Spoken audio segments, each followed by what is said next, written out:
Okay, right. It's lesson 2 of our portraits art class, and we last week we were looking at just drawing basically, using a few different techniques. The first one we looked at how to measure out the proportions of the head.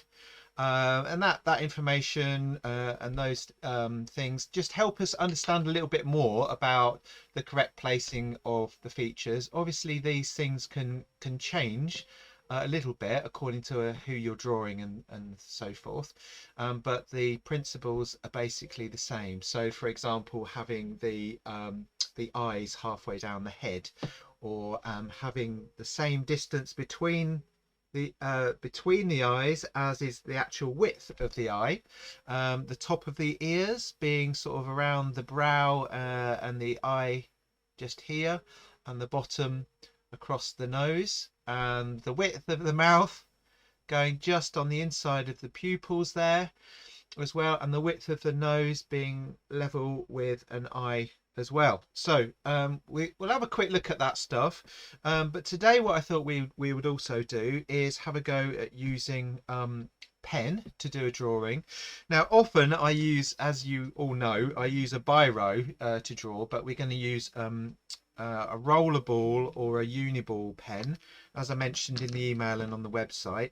If you haven't got that, just use like a biro. Is also good for this technique. The interesting thing about these two pens is the rollerball limits what you can do, whereas a biro you can do really fine shading and things with it. So it's a little bit different to using a biro.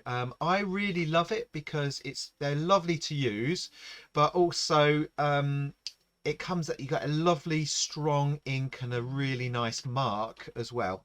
But we'll look at, as I said, we'll look at what we were looking at last week very briefly, and then we'll get started. Okay, so I'm going to take you over here to the wall. So you'll remember these from the first week, from last week.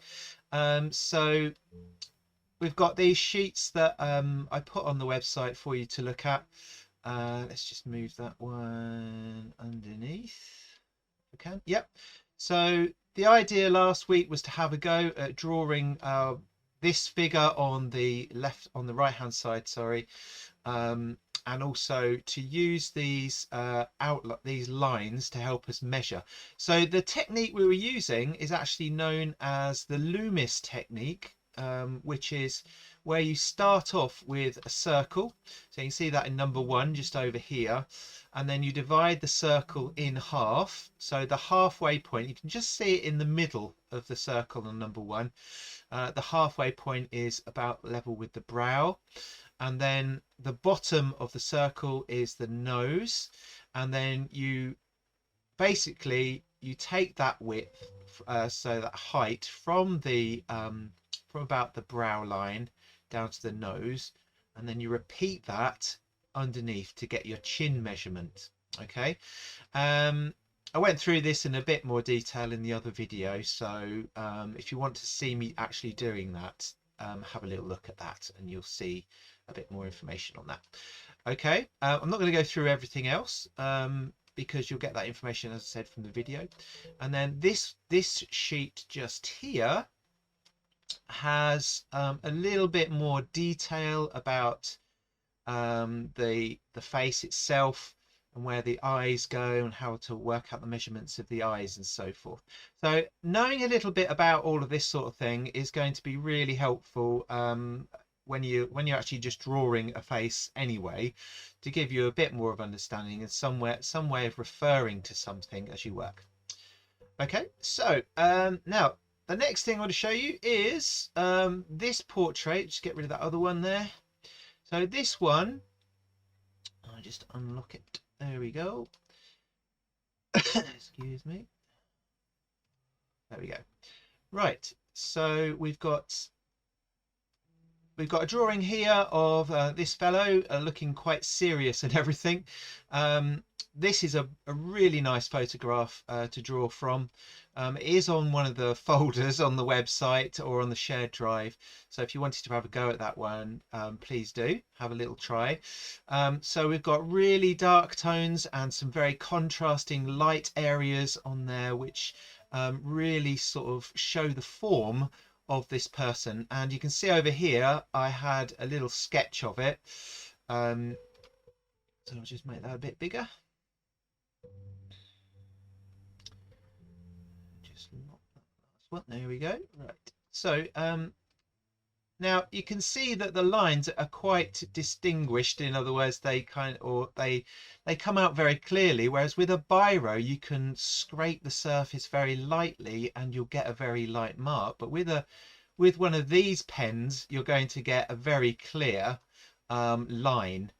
So it requires you to use those pens in a slightly different way than you would a biro. But you can see how all the lines and things have been built up using hatching and then over hatching, and then less lines for less tone, and no lines at all in some cases for a very light tone on there.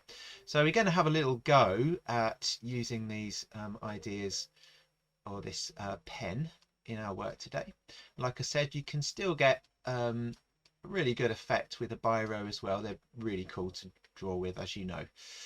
So let's have a look, see what I've got next. So I've got a few examples on here to show you of the drawings. I've also put these I'll put these in the file as well. I haven't done that yet, but I'll put them on there so you can have a bit more of a look at these later on.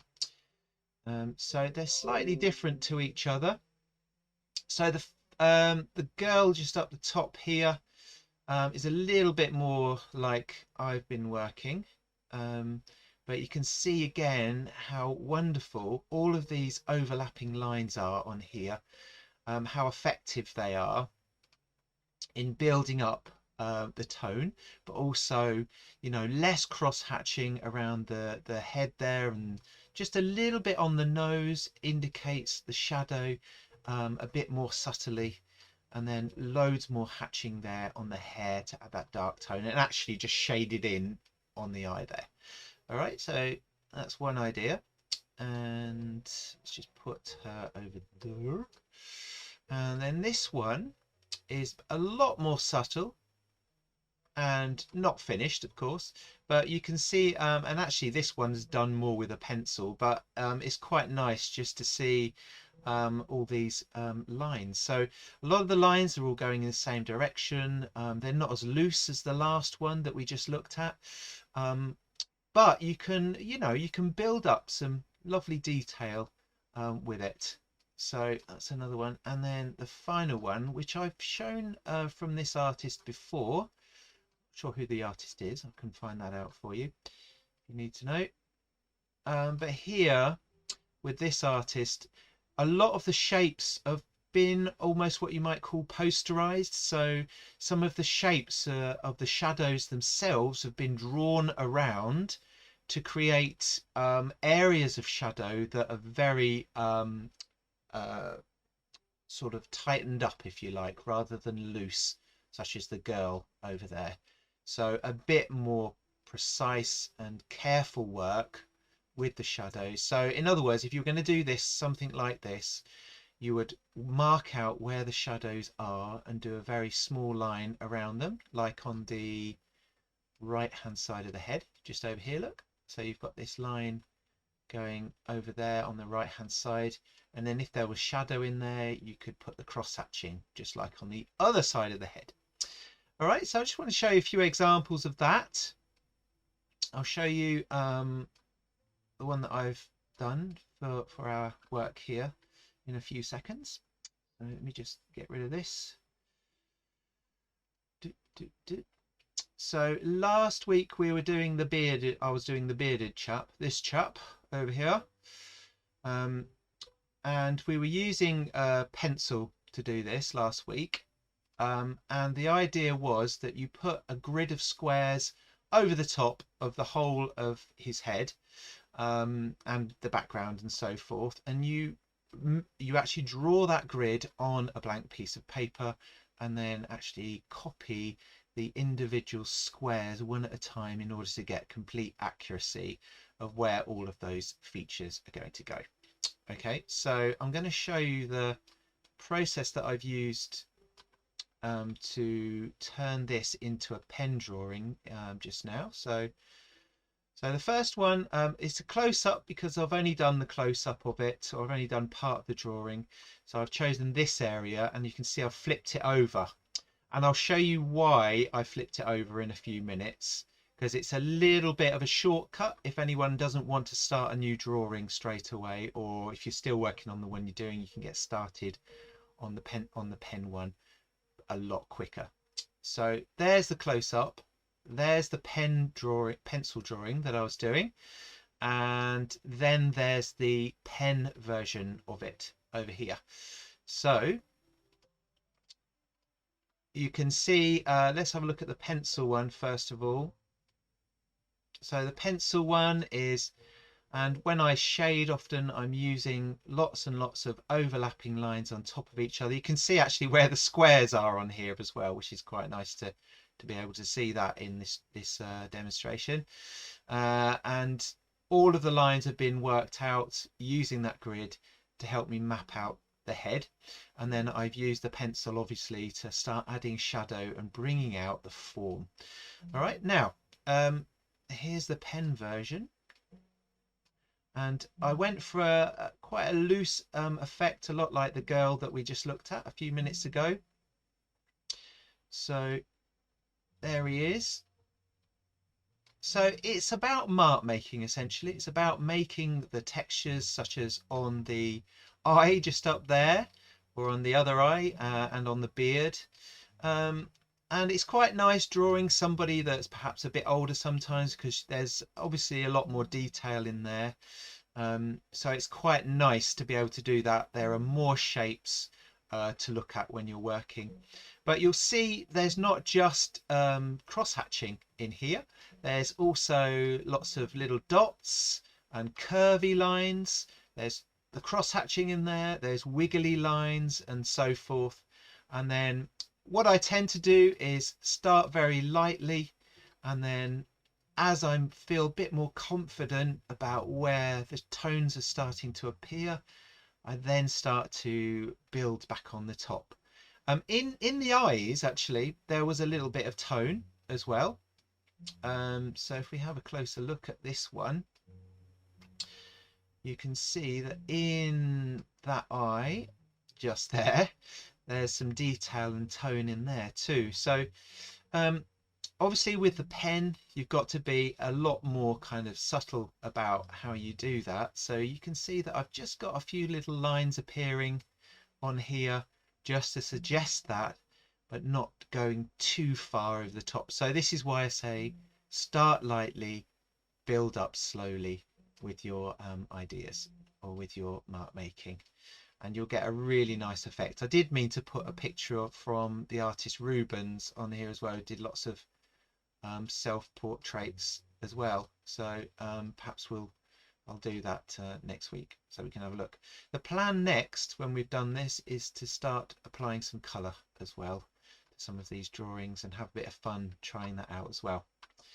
Okay, so I think that's everything on there. So we'll go over to the desk. Hopefully it's still on. Yes, it is. Excellent. Good. So here's my drawing from last week. Let me just freeze my screen a little bit. Find the padlock. Oh well, never mind. Do it in a minute. So here's the drawing. Here's the photograph over here. Whoop. There he is. It's a bit big for the screen, but you can see how I've built it up. Now, I'm going to be doing a different portrait tonight.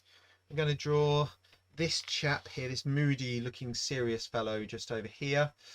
There we go. So with this one, I decided to go for it and draw actually sketch him out from observation. So rather than using the grid, I've gone for it and literally had a go at just sketching him out. So I on in the future, what I'll do is I'll do one in the lesson so you can see how I do that. If you don't want to sketch out a new face, and indeed you're still finishing off your pencil one, please do that, and you'll find then that you can use the technique I'm going to show you now. So on the desk just here, I've got what's called a light box that I bought. You can use a window or something light behind your drawing. Here's a photocopy of the picture that I've made, and if you turn on, let's see if I can, yeah, here we go, it's coming on, there we go. Ooh. I don't know if you can see that, but I've now got a really bright light underneath my drawing, and you flip it over, and because it's your drawing, it doesn't matter if you're tracing it. Okay, so turn it over, and what you can do is actually start working over the top with your pen. Okay, now it depends on the paper you've used, obviously. So if you've got quite thin paper, this will work really well. If you haven't got a light box, use a window or something like that to do it. Or indeed, if you've got tracing paper, you could trace the outline of it onto a separate piece. Okay, so let's zoom in a little bit. I'm going to do a couple of different techniques for shading with a pen first of all. So I've got this sheet here, which I'll also put on the website for you, but I can put it on screen tonight. Let's have a look. Yeah, there it is. I'll put it on screen, make it a bit bigger in a while. So have a little play around. Just going to turn that off a minute. There you go. It takes its time. Okay, so there's lots of things you can do. I mostly use a cross-hatching technique like this one and vary it quite a lot. And then I use a lot of stipples, which are dots and maybe slanted, brushed, broken lines like this. But you can shade with these. So it's a case of, let me just make sure I'm on screen. So it's a case of, you can repeat your lines like this, and you can make them get further apart like that, so you can get from dark to light that way. And then, as you're probably aware, you've got cross hatching as well. You can get that further apart. You don't have to make the lines go further apart at all. You can literally just add more lines on top of each other to get darker. That's a basic one there. You can also do curved lines like this. I'm really into cross hatching at the moment as well, because I'm doing quite a lot of that with lino cuts and things at the moment. So if you curve your lines like that, it gives a sense of movement and shape to the picture. So taking the curved line idea, if I draw kind of a circle like that, you can use the curved lines, and imagine this is, say, around the side of a face. You can start to really show the form. So you may like to have a little practice at that yourself with your pen.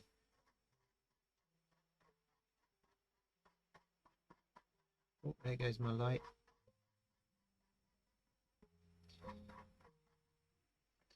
Okay, so that was a really quick one there.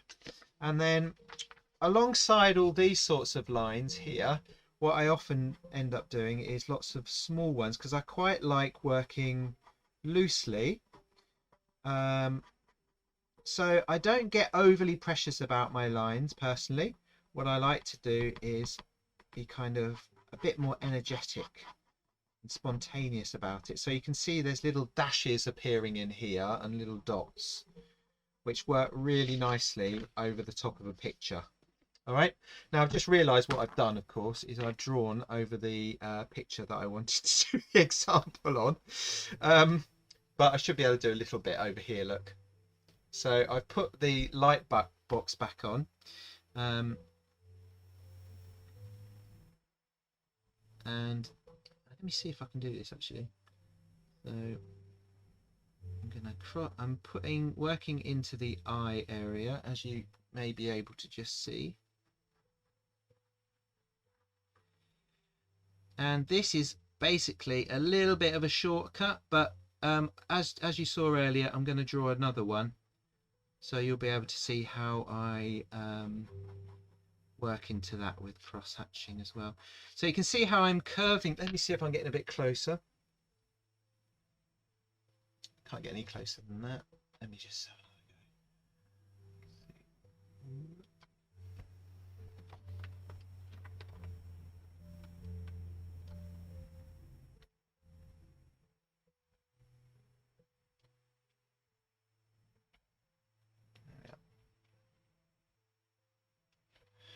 go. There we go.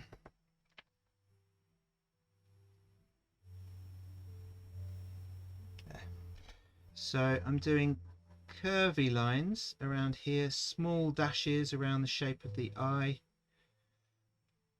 and building up those areas of shadow as I press. Now, when I did the example that I showed you a little while ago, I also had the photograph in front of me.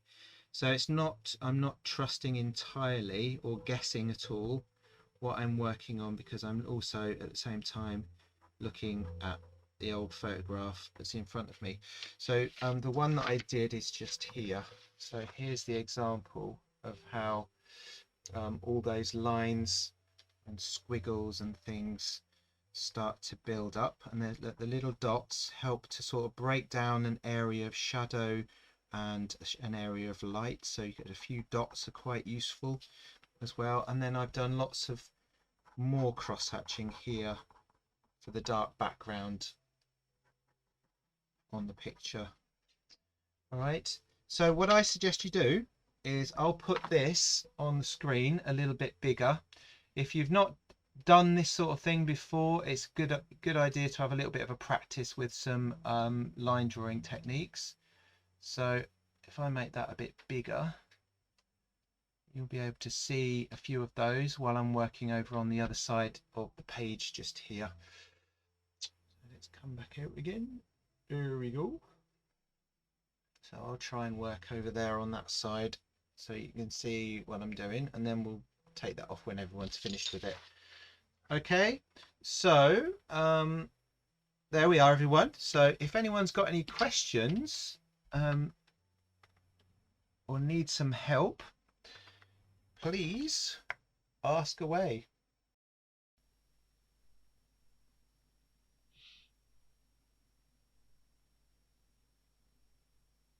So if you're just starting off, the best thing to do then, as I mentioned before, is have a little go at some of the techniques that you can see on screen here. There's quite a few to choose from. Even if you've done this sort of thing before, sometimes it's really useful to have a little bit of a warm-up and play around with some techniques just to get you sort of loose, because as I mentioned during the drawing of this picture here, you get into kind of a rhythm of working, and you start to loosen up and build in confidence as you progress. So I started this drawing here of this fellow by really I sketched out the whole thing, as you can see here, and then I started just to refine some of the drawing. It's always nice actually to start off quite loose with a drawing, just to get you sort of just to get you really looking at it quite generally first of all, and then as you progress you start to refine the edges and spot things that you didn't spot just at the beginning there. You see details, you see edges, you see perhaps even, you know, where you're going wrong at that point, and you correct those things as you work, which is what I'm doing here, as I'm just refining some of the edges in the picture that I've got here. Later on I do actually spot something that I could have changed had I spent a bit more time on it, which was just the eye on the left there of this drawing. I could have moved it up slightly, but anyway, I pretty pleased with it at the end, and I really, as this lesson is about mark making essentially, I really enjoyed doing the mark making on this portrait and was reasonably pleased with the result. So again, here I'm refining, adding some more details into the drawing as well. This was me just talking about how, perhaps you can draw a figure, a face at a different angle. A few of the students in the lesson here were using a grid. Some were having a go at doing it freehand as well. I will be talking a bit more perhaps about doing a freehand sketch next week as well. So straight in with a pen here. And I also mentioned just,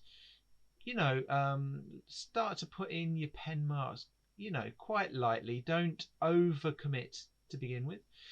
Because there will be bits that you see perhaps that you don't need to go as heavy as you first thought, or areas that you hadn't spotted before, you start adding those in into there as well. So I'm just working generally around the features at the moment, adding in some dots. As I said, some dots and lines and things. As I said earlier, I do like this kind of loose approach to adding in the pen lines and so forth. I love this kind of energetic and sort of dotty and stipply and curved line effect that has this loose, energetic feel, spontaneous energy to it, if that's a good description. So as I'm working on it, I'm looking for areas that perhaps need more shadow, in order to bring out some of those details on the nose, for example, and deepening the hollows around the eyes as well. So I did actually really enjoy doing the hair on here, because I felt like I could really let loose with the marks on here. Generally though, to begin with, I'm just looking at the direction that the hair is laying or sticking up on this chap's head, in order to give that sense of volume and shape to the hair here. So it's a really nice quick way of doing a study of a drawing, even though I spent a couple of hours doing the pen work for this particular piece. You can, do a smaller one perhaps in a very short amount of time. In fact, that drawing that I showed of the moody looking man earlier, that would have taken me perhaps an hour to do, as opposed to a few hours on this one. And just drawing, sometimes just having a go and drawing a face, not worrying too much about if it's going to be absolutely perfect, is just a really nice way to explore the medium that you're using and some of the techniques that you're developing as an artist drawing as well. So this isn't something I draw all of the time, but it's certainly a subject, portraits, that I come back to, because it is really satisfying to draw a face or a head like this. It's just exciting to see the marks go down, and then they actually they create this illusion of a head as well. So this is me just talking, that was just me talking there a little bit about the proportions of the head, and how it's a good idea to have a practice at drawing these things as well, and to familiarize yourself with where those different eyes, nose, mouth, etc. are going to fall on the face itself. So you can see it's developed a little bit now on here. We're getting some nice colour, some nice tone and mark making on there. Just before, we saw me flipping back the photograph over the top of my drawing. That's a really good technique to play around with. So basically, particularly if your drawing's the same size, you put your photograph on top of it and you flip it backwards and forwards really quickly, and you can spot mistakes much more easily, particularly, as I said, if the drawing is the same size as the photograph you're working from as well.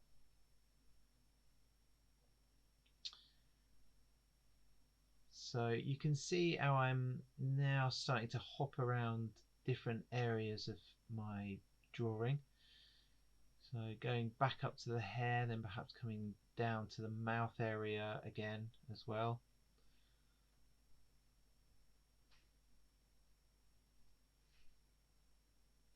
And one thing I enjoyed doing on this one is adding small flourishes of marks, like little circles, things that aren't actually there, putting in some marks to give this kind of expressive quality to it.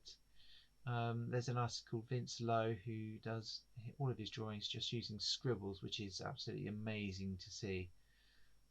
There's some videos online where he just scribbles the whole thing and it comes out absolutely beautifully and has this expressive quality to it. So there's a little bit of me, doing that here.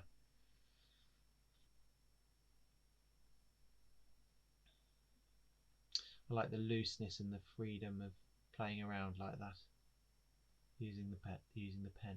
And as I said earlier, you can get some really delicate and soft and subtle marks with a biro, whereas this kind of pen, rollerball pen, has kind of, you can get like lighter marks, but going for this softer effect, you need to use less lines and perhaps just touch the surface with the ball from the rollerball pen to get these lighter marks. But you can get hair fine sort of work with a biro as well. So this is a different challenge, working with a pen that creates these very much more bolder and harsher marks, if you like.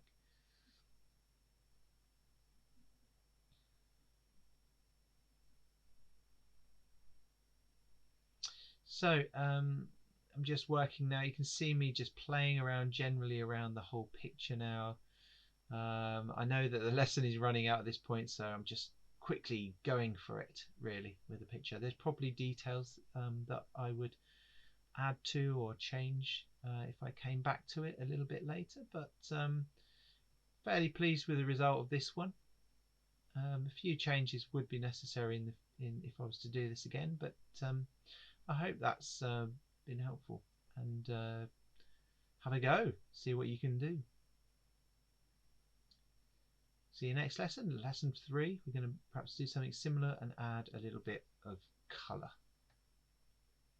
Thank you and cheerio!